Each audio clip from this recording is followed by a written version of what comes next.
నమస్కారం city news కి స్వాగతం। ఈనాటి ముఖ్యాంశాలు।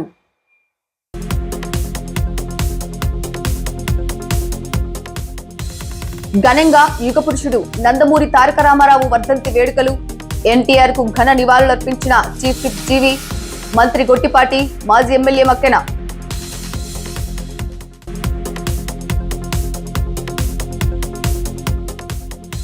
జాతీయ స్థాయి కబడ్డీ పోటీల్లో విజేతగా ఇండియన్ నేవీ జట్, విజేతలకు బహుమతులు అందజేసిన చీఫ్ విప్ జీవి, మాజీ ఎమ్మెల్యే మక్కెన।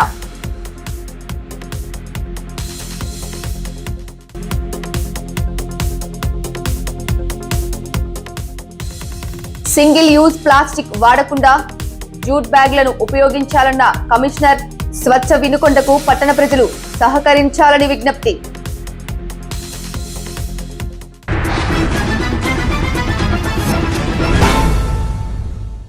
యుగ పురుషుడు, విశ్వవిఖ్యాత నట సార్వభౌముడు నందమూరి తారక రామారావు వర్ధంతిని పురస్కరించుకొని వీడికొండ టీడీపీ ఆధ్వర్యంలో ఏర్పాటు చేసిన వివిధ కార్యక్రమాలలో మాజీ ఎమ్మెల్యే మక్కెన మల్లికార్జునరావుతో కలిసి ముఖ్య అతిథిగా చీఫ్ విప్ ఎమ్మెల్యే జీవి ఆంజనేయులు, మంత్రి గొట్టిపాటి రవికుమార్లు పాల్గొన్నారు। పట్టణంలోని ఎన్టీఆర్ విగ్రహాలకు కూటమి నేతలతో కలిసి పూలమాలలు వేసి ఘన నివాళులు అర్పించారు। ఎన్టీఆర్ అనేది ఓ పేరు కాదని, ప్రభంజనమని నివాళులర్పించిన అనంతరం జరిగిన కార్యక్రమంలో వారు కొనియాడారు। వెండి తెరపై రారాజుగా వెలుగొందిన ఎన్టీఆర్ రాజకీయాల్లో మహానాయకుడిగా ప్రజల గుండె చప్పుడు అయ్యారన్నారు। వర్ధంతి సందర్భంగా ఏర్పాటు చేసిన మెగా రక్తదాన శిబిరాన్ని మంత్రి గొట్టిపాటి జీవి ప్రారంభించారు। రక్తదాన శిబిరం విజయవంతం అయ్యేందుకు కృషి చేసిన ప్రతి ఒక్కరికి ధన్యవాదాలు తెలిపారు। గుడిసెలు కట్టించేటువంటి రోజుల్లో పేదవాడికి పక్కా ఇల్లంటే ఆనాడు గుడిసెలు కాదు, పేదవాడికి ఉండాల్సింది పక్కా శాశ్వత గృహ నిర్మాణం, సిమెంట్ ఇల్లు పక్కా శాశ్వత ఇల్లు నిర్మాణం ఇవ్వాలని ఆనాడు అన్న ఎన్టీ రామారావు గారు మొట్టమొదటి పేదవాడికి శాశ్వత గృహ నిర్మాణం ఇచ్చినటువంటి మహానుభావుడు ఎన్టీ రామారావు గారు। ఈరోజు పేదవాడికి పెన్షన్, దేశంలోనే భారతదేశంలో మొట్టమొదటి పెన్షన్ ఇచ్చినటువంటి మహానాయకుడు అన్న ఎన్టీ రామారావు గారు। అన్న ఎన్టీ రామారావు గారు ఇచ్చినటువంటి సంక్షేమ పథకాలు, అమలు చేసినటువంటి సంస్కరణలు నేటికి ఏ పాలకులు వచ్చినా, ఏ గవర్నమెంట్ వచ్చినా ఈరోజు మన రాష్ట్రంలోనే కాదు అన్ని రాష్ట్రాల్లో కూడా ఎన్టీఆర్ సంస్కరణలు అమలు చేస్తూ ఉన్నారు। ఎన్టీ రామారావు గారు అమలు చేసినటువంటి సంక్షేమ పథకాలు ఇతర రాష్ట్రాల్లో కూడా ఆయన ఆదర్శంగా తీసుకుని అమలు చేస్తూ ఉన్నారు। అలాగే ఆనాడు ప్రధానమంత్రి ఉన్న ఇందిరాగాంధీ మహిళల ఆస్తిక గురించి ఆలోచించలేకపోయింది ఒక మహిళ, కానీ అన్న ఎన్టీ రామారావు గారు ఆడపిల్లలైనా మగపిల్లలైనా సమానంగా చూసుకోవాలి, ఆడబిడ్డలకు కూడా ఆస్తులకు సగభాగం ఇవ్వాల్సిందే, వాటా ఇవ్వాల్సిందని ఆడపడుచులకు ఆస్తి కల్పించిన అన్న ఎన్టీఆర్కి గట్టిగా చప్పట్లు కొట్టి జైలు పథకాలను ఈ సందర్భంగా కోరుతున్నాం। ఈ తెలుగు రాష్ట్రాల మధ్య అభివృద్ధి చెందాలని, పేదరికం లేని సమాజాన్ని తీసుకురావాలని, ప్రతి పేదవాడికి ఇల్లుండాలి, ప్రతి పేద కుటుంబం సంతోషంగా ఉండాలని అన్న ఎన్టీ రామారావు గారి ఆకాంక్ష। అందుకోసమే తెలుగుదేశం పార్టీని స్థాపించారు ఎన్టీఆర్ గారు। అన్న ఎన్టీ రామారావు గారు ఆశయ సాధన కోసం నేడు మన చంద్రబాబు గారు ఈరోజు ఆయన ఆశయ సాధన కోసం నడుము బిగించి ముందుకు వెళ్తున్నారు। అట్లాగే పవన్ కళ్యాణ్ గారు, మన ఉప ముఖ్యమంత్రి గారు గ్రామసీమల్లో అభినందనలు తెలియజేయాలి। ఎవరెవరు రక్తదానం ఇచ్చారు, ఏ ఊరిలో ఎంతమంది ఇచ్చారు, ఏ మండలంలో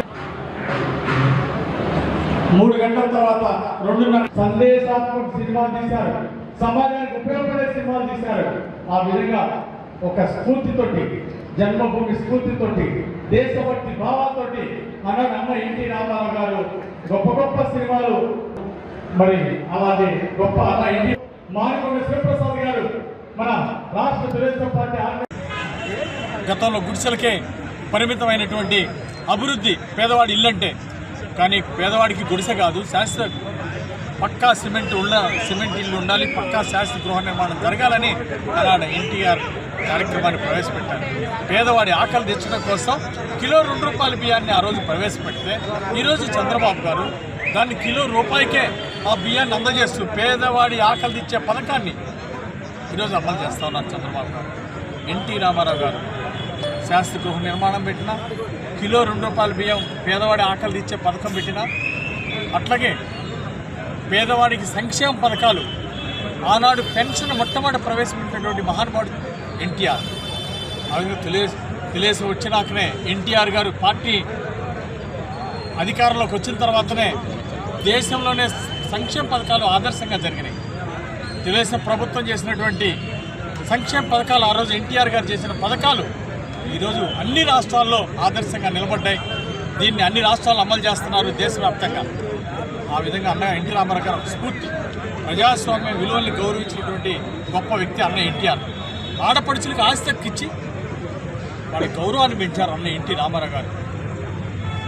అదేవిధంగా పెద్దలు మన విప్ గారు, చీఫ్ విప్ గారు ఆంజనేయులు గారు, స్థానిక శాసనసభ్యులు, ఇప్పటిదాకా ఆయనకి మరెవరో పోటీ లేరు, ఆయనే పోటీ అనే చెప్పడంలో కూడా ఏమాత్రం కూడా సందేహం లేదు. మీ అందరికీ తెలియదు కాదు, ఇందాక మన వాళ్ళందరూ కూడా మాట్లాడితే చెప్పారు, ₹2 కిలో బియ్యం కానీ, పేదలకి పక్క ఇల్లు తీసుకొచ్చింది కానీ, మహిళలకి ఆస్తిలో కానీ వాటిలో కానీ సమాన హక్కు, మహిళలకు గుర్తింపు చేయడంలో కానీ వీటన్నింటినీ కూడా సంస్కరణ తీసుకొచ్చిన వ్యక్తి ఎన్టీఆర్. అదేవిధంగా సంక్షేమ పథకాలని ఈ రాష్ట్ర ప్రజలకి, పేద ప్రజలకి పరిచయం చేసిన వ్యక్తి కూడా స్వర్గీయ ఎన్టీ రామారావు గారు. ఆయన ఏ టైంలో ముహూర్తంలో ఈ పార్టీ పెట్టాడో తెలియదు కానీ ఎంతమంది వచ్చి ఈ పార్టీని దెబ్బకూడదామన్నా సరే వాళ్ళు కనపడకుండా పోయారే కానీ మన పార్టీ మాత్రం ఇటీవల పిల్ల కూడా కదిలించలేకపోయారు. అది తెలుగుదేశం పార్టీ గొప్పతనం, తెలుగుదేశం పార్టీ కార్యకర్తల సత్తా అని చెప్పడం కూడా ఏమాత్రం తెలియదు. తెలుగు ప్రజలకి తెలుగువాడు అనేవాడికి గుర్తింపు తెచ్చిన వ్యక్తి స్వర్గీయ రామారావు గారు అన్నమాట. ఆ తర్వాత ఈ పార్టీని చంద్రబాబు నాయుడు గారి చేతుల్లోకి తీసుకున్న తర్వాత మీ అందరికీ తెలియదు కాదు, ఎన్ని ఆటుపోట్లు వచ్చి లాస్ట్కి చంద్రబాబు నాయుడు గారిని జైల్లో పెట్టి ఈ పార్టీని దెబ్బకూడదామని ప్రయత్నం చేసినా సరే అంతకు రెట్టింపుతోటి ఈ పార్టీ బలంతో ముందుకెళ్తాం తప్పక ఎక్కడ కూడా తెలుగుదేశం పార్టీని ఊసంతో కూడా కదిలించపోయాలని శక్తి తెలుగుదేశం పార్టీకి ఆ రోజు ఎన్టీ రామారావు గారి ముహూర్తం ఏ విధంగా ముహూర్తం వేశారో కానీ పార్టీ పెట్టిన ముహూర్తం అంత గట్టి పార్టీ అనమాట. మీ అందరూ కూడా ఇందాక మల్లికార్జున గారు మాట్లాడుతూ చెప్పాడు, 1,000,000 సభ్యత్వాలు అయినాయి మనకి. మీ అందరూ కూడా కష్టపడి పనిచేశారు. తెలుగుదేశం పార్టీని అధికారంలో తీసుకొచ్చిన ఘనత తెలుగుదేశం పార్టీ కార్యకర్తలు అని చెప్పడంలో ఏమాత్రం కూడా సందేహం లేదు.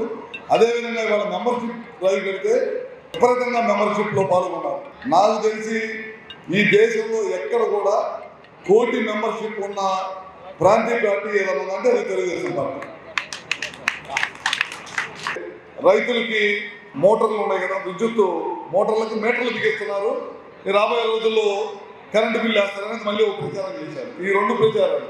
ఆ రోజు ఆ ప్రచారం చేస్తే దాన్ని తిప్పికొట్టారు సమర్థవంతంగా. ఇవాళ పొద్దు నుంచి ఏం చేస్తున్నారు వాళ్ళు, విద్యుత్ కరెంటు 9 గంటల నుంచి 7 గంటలు చేస్తున్నారని ఇవాళ మొదలు పెట్టారు. అంటే సాక్షి పత్రికని, సాక్షి టీవీని అడ్డం పెట్టుకొని పనికి మళ్ళీ అన్నీ కూడా ప్రజల్లోకి ఒక చెడు ప్రచారాన్ని తీసుకొచ్చి మన పార్టీని దెబ్బకొట్టే ప్రయత్నం చేస్తూ ఉన్నారు. అందుకని అప్రమత్తంగా ఉండాల్సిన అవసరం ఉంది. ఎట్టి పరిస్థితుల్లో ఆ రోజు ఏవైతే మాట ఇచ్చామో ఖచ్చితంగా 9 గంటలు విద్యుత్ ఇస్తాం.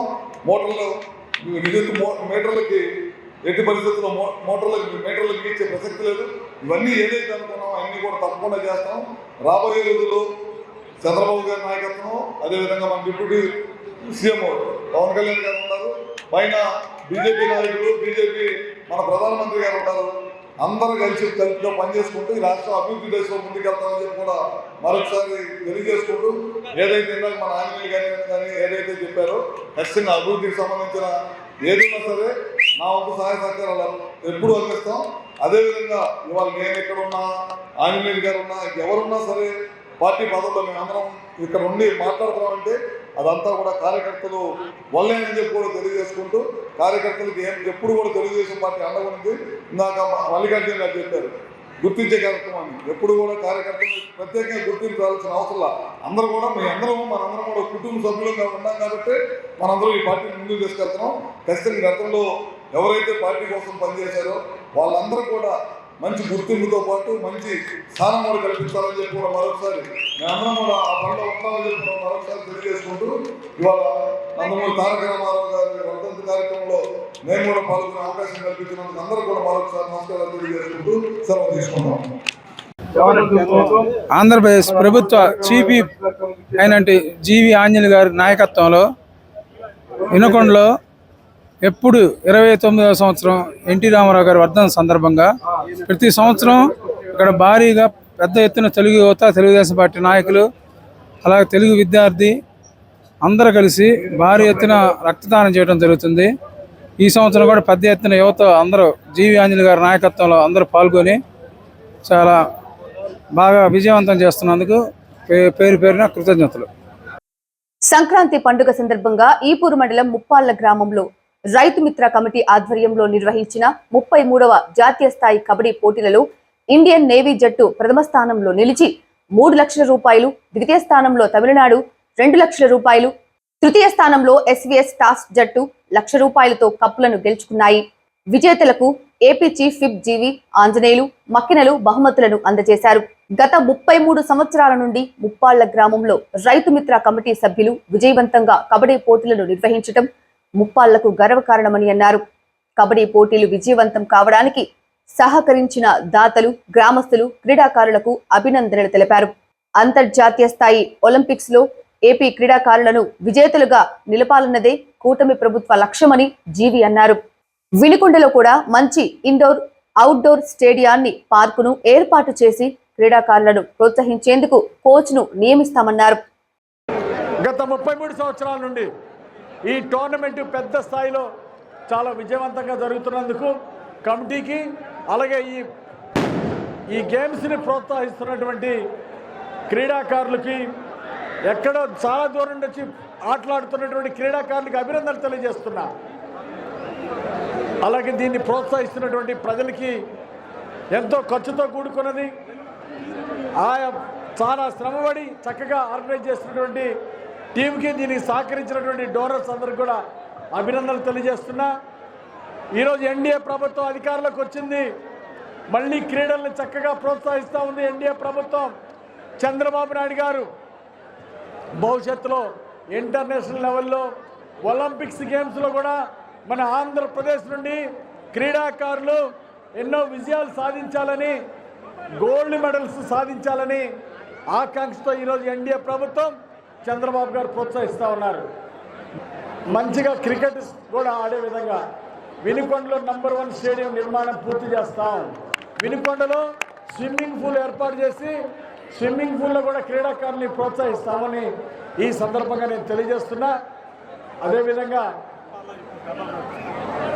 ముప్పాళ్ళ నుండి ఈపూరు దాకా డబల్ రోడ్డు ఖచ్చితంగా రానున్న 2 సంవత్సరాల్లో అది కూడా పూర్తి చేస్తామని ఈ సందర్భంగా తెలియజేస్తున్నా. ఎక్కడైతే రోడ్లు అవసరమో అక్కడ రోడ్లు తీసుకొస్తాం. ఇక్కడ డబల్ రోడ్డు అవసరం ఉంది మండల హెడ్ క్వార్టర్ దాకా, దాన్ని పూర్తి చేస్తామని ఈ సందర్భంగా కూడా తెలియజేస్తూ, వినుకొండ నియోజకవర్గ హెడ్ క్వార్టర్లో రామలింగేశ్వర స్వామి గుడి నిర్మాణం పూర్తి చేస్తాం. అలాగే స్టేడియంతో పాటు ఒక నంబర్ 1 పార్కు నియోజకవర్గ హెడ్ క్వార్టర్లో పూర్తి చేస్తాం. అదేవిధంగా ఇండోర్ స్టేడియం, అవుట్డోర్ స్టేడియం కూడా పూర్తి చేస్తాం. క్రీడాకారుల ఎంకరేజ్మెంట్ కోసం మంచి కోచ్ని కూడా తీసుకొచ్చి ప్రోత్సహిస్తామని ఈ సందర్భంగా తెలియజేస్తూ, గత ప్రభుత్వంలో వైఎస్ఆర్ పాలనలో క్రీడాకారులకు ప్రోత్సాహం లేకుండా పోయింది, ఆదరణ లేకుండా పోయింది, వాళ్ళని పట్టించుకునే నాదుడే లేదు గత 5 సంవత్సరాల్లో. మళ్ళీ ఈరోజు ఎన్డీఏ ప్రభుత్వం వచ్చింది కాబట్టి చక్కగా బ్రహ్మాండంగా చంద్రబాబు గారు ప్రోత్సహిస్తున్నారు, అవార్డ్స్ రివార్డ్స్ ఇస్తున్నారు క్రీడాకారులకి.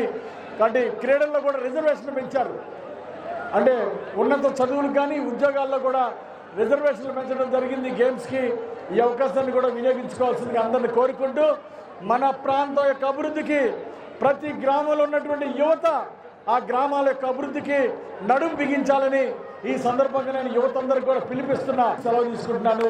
క్రీడాకారులు బాగా క్రీడా స్ఫూర్తిని చూపించినందుకు హృదయపూర్వక అభినందనలు తెలియజేస్తున్నాను.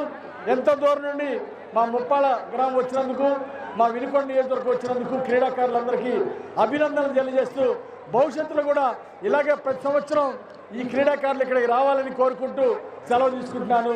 జై హింద్. వినుకొండ పురపాలక సంఘం పరిధిలో సింగిల్ యూజ్ ప్లాస్టిక్ ను నిషేధించినట్లు కమిషనర్ సుభాష్ చంద్రబోస్ తెలిపారు. ప్రతి నెల 3వ శనివారం స్వచ్ఛ దివాస్ కార్యక్రమాన్ని నిర్వహిస్తున్నామని, ఈ కార్యక్రమంలో భాగంగా పట్టణంలోని ప్రభుత్వ జూనియర్ కళాశాల ప్రాంగణంలో స్వచ్ఛ దివాస్ ప్రతిజ్ఞను పట్టణ ప్రజల చేత చేయించారు. పట్టణంలో ప్లాస్టిక్ కవర్లను వాడటం మాని ప్రజలు జూట్ బ్యాగ్లను ఉపయోగించాలన్నారు. స్వచ్ఛ వినుకొండ కృషికి పట్టణ ప్రజలు సహకరించాలన్నారు. సావెల్యాపురం ప్రాథమిక ఆరోగ్య కేంద్రంలో స్వచ్ఛాంధ్ర స్వచ్ఛ దివాస్ కార్యక్రమాన్ని నిర్వహించారు. పరిసరాలను మనం పరిశుభ్రంగా ఉంచుకుంటే దోమలు, ఈగలు దరిచేరకుండా ఉంటాయని డాక్టర్ రమ్య తెలిపారు. దోమలు, ఈగల వల్ల డెంగ్యూ, మలేరియా, కామెర్లు, టైఫాయిడ్ వంటి వ్యాధులు వస్తాయని ప్రతి ఒక్కరూ తమ ఇంటి పరిసరాలను పరిశుభ్రంగా ఉంచుకోవాలని ఆమె సూచించారు. నాదోపాసన ద్వారా భగవంతుని చేరిన రామభక్తులు, కర్ణాటక సంగీత విద్వాంసులు శ్రీ శ్రీ శ్రీ త్యాగరాజ స్వామి వారి 178వ ఆరాధన ఉత్సవం వినుకొండ విశ్వ హిందూ పరిషత్ నిర్వహణలో శ్రీ కోదండరామస్వామి వారి ఆలయ ఆవరణలో శ్రీ త్యాగరాజ స్వామి వారి గుడి వద్ద వైభవంగా నిర్వహించారు. ఉదయం త్యాగరాజ స్వామివారి ఆలయం నుండి పుట్టాబత్తుని ఆంజనేయ స్వామి వారి గుడి, మెయిన్ బజార్, బోస్బొమ్మ సెంటర్ వీధుల గుండా పూలమాలలతో అలంకరించిన శ్రీ రామచంద్ర స్వామి, శ్రీ త్యాగరాజ స్వామి, భరతమాతల చిత్రపటాలను దేవాలయ ధర్మకర్తలు చేతబూనగా వివిధ సత్సంగ సభ్యులు, పరిషత్ కార్యకర్తలు భక్తుల భజనలు, కీర్తనలతో నగర సంకీర్తన నిర్వహించారు. తదుపరి దేవాలయ అర్చకులు చంటి అభిషేక పూజాధికారులు నిర్వహించి భక్తులకు తీర్థ ప్రసాదాలు పంపిణీ చేశారు.